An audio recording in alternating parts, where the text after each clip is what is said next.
Les amis, c'est encore mon rebonjour, après-midi, bonsoir. Les amis, Dieu, vous pensez que Dieu dort? Dieu ne dort pas. Hein? Tous ceux qui sont en train d'aujourd'hui perdre leur vie pour la patrie, c'est pas en vain.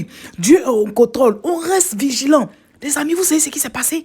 Il y a des observateurs, d'après eux, qui sont indépendants, qui sont venus. Non seulement, ils étaient allés manger dans la maison de l'ex-président Ado. Ils étaient allés manger dans sa maison, vous vous rappelez, non? Vous avez vu la photo là. Mais de deux, encore, ce qui est grave, c'est qu'il y a un des observateurs là.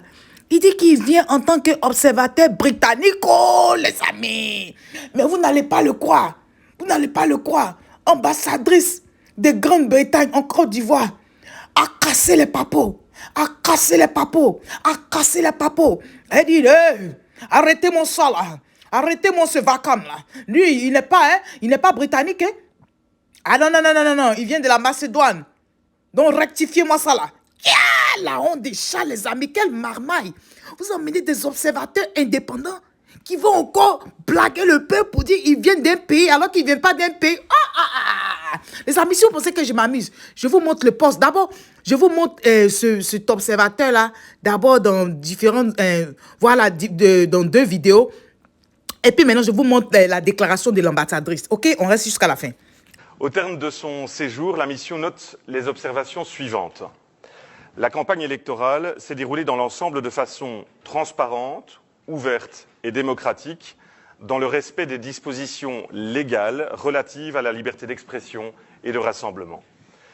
L'organisation des élections a tenu compte des mesures nécessaires pour faire face à la pandémie de Covid-19. Dans tous les bureaux de vote visités, les membres de la mission ont pu constater un déroulement normal du scrutin, dans le calme et la sérénité. Tous les bureaux de vote que nous avons visités ont reçu la dotation complète de matériel électoral et ont pu travailler dans des conditions efficientes. Les électeurs présents dans les bureaux de vote ont pu exercer leur droit de vote conformément aux dispositions prévues à cet effet, à savoir l'inscription préalable sur la liste électorale, la présentation d'un document d'identité et la prise de l'empreinte digitale de l'électeur.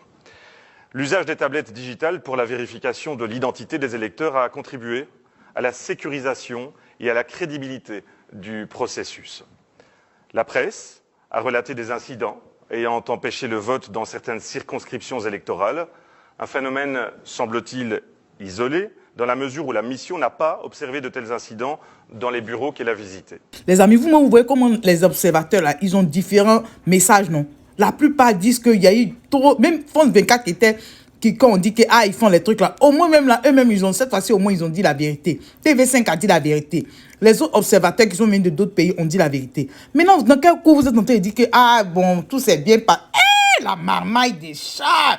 Le monsieur en question, celui qui est derrière là-bas, là. D'après lui, il dit il est britannique. Voilà une autre vidéo encore où il était venu en Côte d'Ivoire pour montrer à quel point il n'est pas indépendant. Attendez. Je suis ravi d'être ici, de nouveau. Je peux dire chez moi aussi, en Côte d'Ivoire, parce que ce n'est pas la première fois que je suis dans le pays. Je suis ravi d'être dans un pays de progrès, de développement, de stabilité. Et je suis ici pour souligner la candidature d'Alassane Ouattara à la présidence de la République. Parce que nous avons besoin des messages positifs de ces sous-régions de l'Afrique. Nous avons des messages positifs de l'Afrique en général. Vous savez qu'est-ce qui se passe dans les régions, vous savez qu'est-ce qui se passe dans les autres pays. Donc nous devons faire tous ensemble, en Côte d'Ivoire, mais avec la communauté internationale pour assurer que la stabilité, le paix, le progrès et le développement sera la nouvelle qui sera toujours présente de ces pays. Je porte toute ma expérience, tout mon réseau et tous mes contacts pour assurer qu'Alassane Ouattara sera réélu président de la République. Les amis, c'est pas moi qui ai dit. Vous avez entendu ce qu'il a dit, non? Il va activer son réseau pour s'assurer qu'il est encore président. Mais on dit qu'il est venu en tant qu'indépendant, observateur indépendant. Tiens, la marmaille de ça, les amis. Entends, voilà l'ambassadrice. Oui, elle a parlé. Elle dit, pour éviter toute confusion qui pourrait survenir suite à la déclaration de la mission internationale électorale des libéraux et démocrates sur le déroulement du scrutin du 31 octobre 2020, nous tenons à clarifier qu'aucun ancien membre du gouvernement britannique n'a participé à cette mission. Monsieur Émile Krijas est un ancien membre du gouvernement de la Macédoine. En conséquence, il ne saurait parler au nom du Royaume-Uni. Merci, madame. Merci beaucoup. Que Dieu vous bénisse vraiment. Les amis, il y a quoi à dire encore? Il y a quoi on dit encore dans ça là? Il y a quoi on dit? On fait passer quelqu'un venant du Royaume-Uni alors qu'il vient de la Macédoine. Tiens! En tout cas, que Dieu bénisse cette dame-là. Vous avez vu qu'on est dans la vérité, comment c'est bon? Elle n'a pas voulu qu'on l'associe à des choses bizarres. Merci, madame l'ambassadrice. Que Dieu te bénisse. Bon, les amis, pour finir, restons concentrés. Il ne faut même pas, vous allez rester là, regarder les trucs et puis ça va vous distraire. Vous allez dire, hey, ils vont gagner, ils vont... Non! C'est qui est sûr, on reste à l'écoute.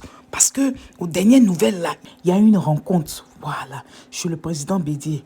Il y a une rencontre très importante. Donc, je vous fais le retour tout à l'heure.